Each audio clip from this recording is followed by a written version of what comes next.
Welcome back to the deep dive. This is where we take all that source material, the reviews, the specs, the really deep research, and basically give you the shortcut to what actually matters. And today, yeah, we are strapping in. We're looking at, well, a pretty significant piece of hardware, the 2025 Apple MacBook Pro, the 14.2-inch model with that new M5 chip. So our mission, like always, is pretty simple. We want to distill the truth from the sources.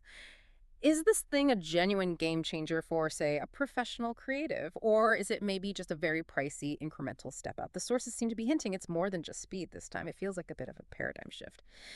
Okay, let's unpack this. Yeah, and that context is really important right from the start Yeah. because the sources, they aren't treating this like just another yearly refresh. It's being positioned more as like a foundation for something new, less about pure clock speed and way more about efficiency, the whole system architecture, and the big one, intelligent integration. It seems purpose-built for, well, next-gen workflows. Okay, before we even get to the silicon, we have to talk about the physical thing, right? The first impression. And the big headline, aesthetically anyway, seems to be this new space black finish. Sounds minor, maybe? But the sources are making a big deal of it. And look, the core design philosophy, that's still peak Apple, isn't it? You've got that solid aluminum unibody, feels great, lightweight, but durable. It's what you expect. Right, the craftsmanship is there. But that color. That color shift, it's kind of a psychological win, like you said. It really is, because, I mean, anyone who's owned the space gray models knows the pain, right? The fingerprints, the smudges. It's constant. And the sources are confirming this new space black. It has this almost matte sheen engineered specifically to help hide that stuff. Which is a pretty nice quality of life touch. It shows they're listening to those little daily annoyances professionals face. Exactly. It signals real refinement, not just iteration for iteration's sake. And that kind of attention to detail, well, it carries right over when you open it up and look at the screen. Ah, the display. Yeah, that's your window into everything. It's the 14.2-inch Liquid Retina XDR, and you're right, the sources, they really save some strong language for this panel. Phenomenal color accuracy, contrast. Well, the key there is still the mini LED technology. They're sticking with it, and for good reason. For listeners doing color-critical work, this means you get incredible local dimming. Instead of just a few backlight zones, you've got thousands of these tiny LEDs. They can dim individually or even turn off completely. Which explains why the sources talk about those really deep, almost perfect blacks, makes HDR content just pop, gives it that real depth. Exactly. It changes how sharp and clear everything looks when you control light that precisely. Honestly, very few competitors can match that level of consistency across the whole screen. Okay, let's shift gears. Let's get under the hood into the engine room. We're talking the M5 chip. Standard configuration here is a 10-core CPU, 10-core GPU. And this is where, the core questions about value and the actual leap forward come in. Here's where it gets really interesting. Yeah, this is crucial. The sources offer a really important bit of nuance here. The jump in, let's say, raw performance benchmarks compared to the M4, it's not earth-shattering. It's not revolutionary. If you're just looking at single-core speed against last year's model, you might think, okay, it's incremental. Right. So if it's not that much faster on paper, why would someone like a developer or maybe a 3D artist shell out for the upgrade? Where's the tangible benefit? What does efficiency integration actually mean in save time or money? That's the million-dollar question, isn't it? And the sources argue the value isn't really in that peak speed number. It's in sustained performance and, crucially, efficiency when the machine is under real load. The M5 is built on an even more efficient architecture.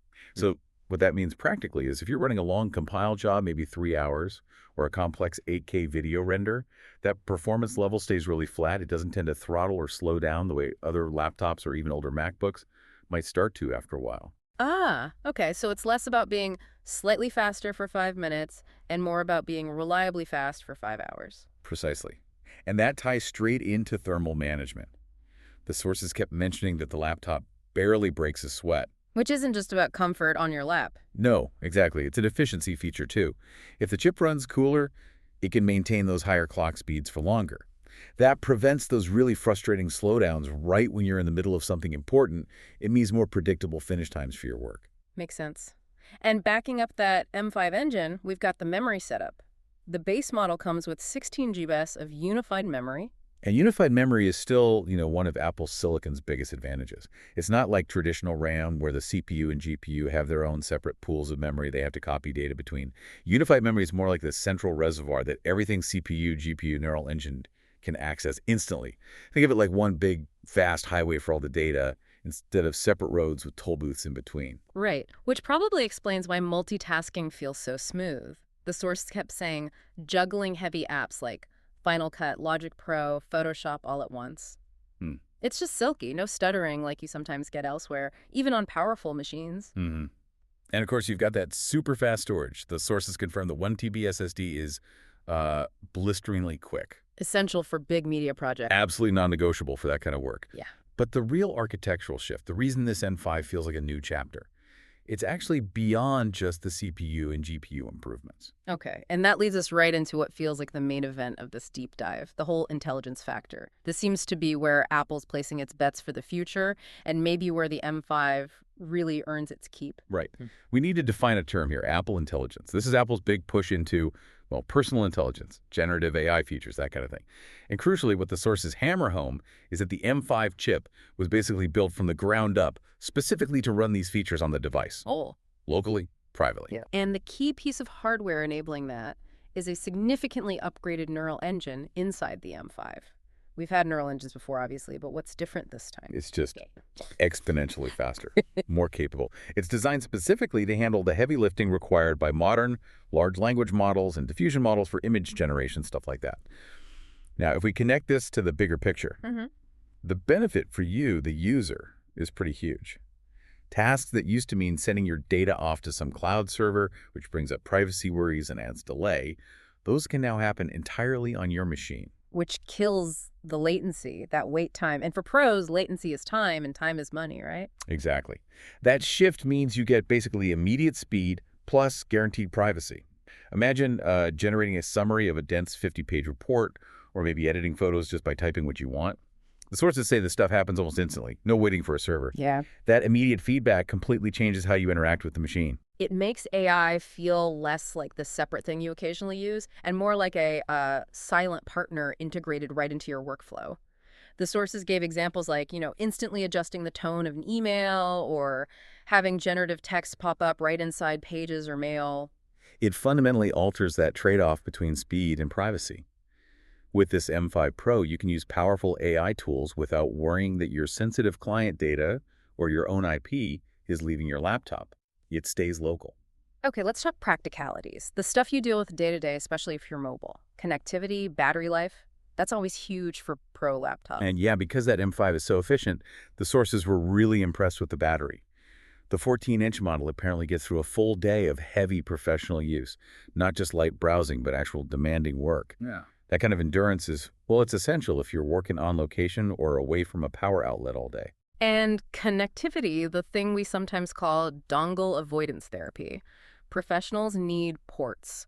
The sources seem happy they kept MagSafe charging, a proper HDMI port, and yeah, the SDXC card slot. That's crucial for photographers and videographers. Right. You don't want to be digging for 3 different adapters just to get photos off a card or plug into a hotel TV or projector.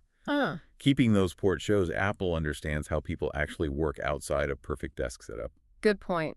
And we should briefly mention the peripherals. The sources noted the 6-speaker audio system sounds pretty rich, spatial audio support, and the 1080p webcam with a decent mic array.